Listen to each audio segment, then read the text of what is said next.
So you made the pumpkin pie for Thanksgiving from this video, which only called for 1/3 cup of pumpkin, and now you have this thing in your fridge staring at you. It's only good for 5 days, well sealed. I'm going to show you 4 ways to use it up. You definitely want to stick around for the last one because it's totally unexpected. First up, a pumpkin mug cake for when you want dessert but don't want to commit to a whole thing. I'm using a glass. You can see what's going on in here because you can mix right in the cup. Who wants to dirty a whole bowl? So we're going to start with a 1/4 cup of our pumpkin.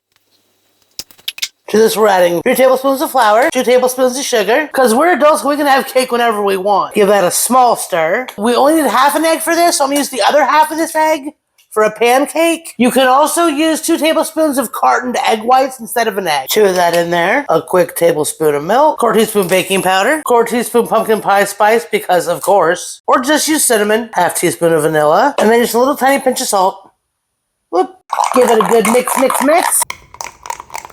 And then into the micro, 90 seconds. And just like that, you have a mug cake.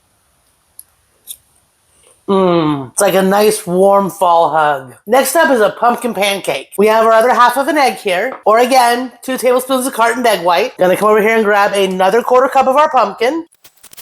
Bloop. 1/4 cup of flour. Bloop.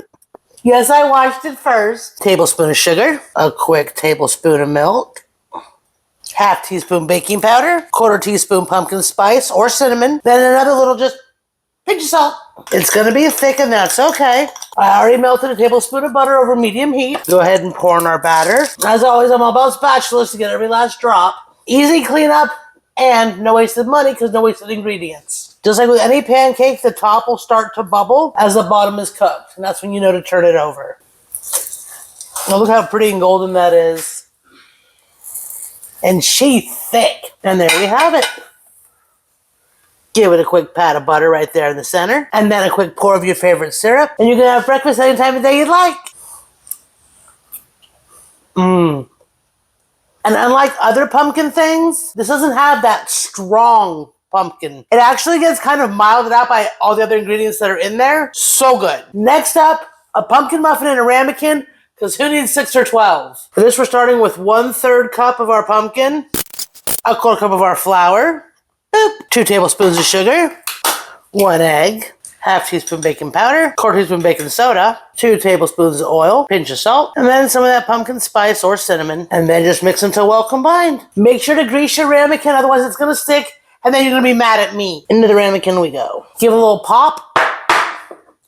Get the air bubbles out and flatten it out. And then into our 350 oven for 20 minutes. And there's that muffin. Oh, she pretty. Go ahead and cut into her right quick. Now let's see here. Generally, muffin tops are the best. With this, the whole thing is amazing. All the way from top to beautiful bottom. Moist, not overly rich. All right, I promised something different for the last one, and we're about to get to it. If you haven't smacked that follow button yet and ding that bell, I'd really appreciate it. There's a lot coming up with this Thanksgiving and more. Cooking for one without food waste. We're going savory on this one. A pumpkin pasta sauce. Yes, pumpkin can be savory too. This recipe uses a 1/2 cup of our puree. Let's see what we have left in our container here. And looky there. And that can of pumpkin annihilated. Into the sink with that dirty dish. Our pasta is already boiling. And I have a couple tablespoons of butter melted here. A shallot and 2 cloves of garlic. That pumpkin. A 1/4 cup of our pasta water. I'm adding a 1/4 cup of 1/2 and 1/2. You can also use heavy cream. Or if you don't have it, everyday vitamin D milk. Give that a good stir. Maybe a 1/4 to 1/2 teaspoon of sage. Tiny little bit of red pepper flake. And just a quick shot of salt. And a shot of black pepper. And go ahead and add our pasta. And now for the head scratcher, this pasta. Because yes, pumpkin can be savory too. The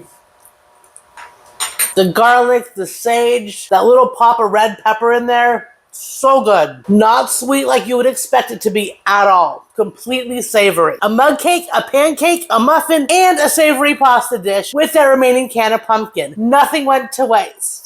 If you're looking for more cooking for one recipes and ideas without wasting food, be sure to subscribe. That's what I'm doing here. Twice a week, every Wednesday and Saturday. And there's more to come with the whole Thanksgiving. I'm doing sides and some other stuff as well. Remember, cook for one, waste none, and be savvy. Next up, a pumpkin monk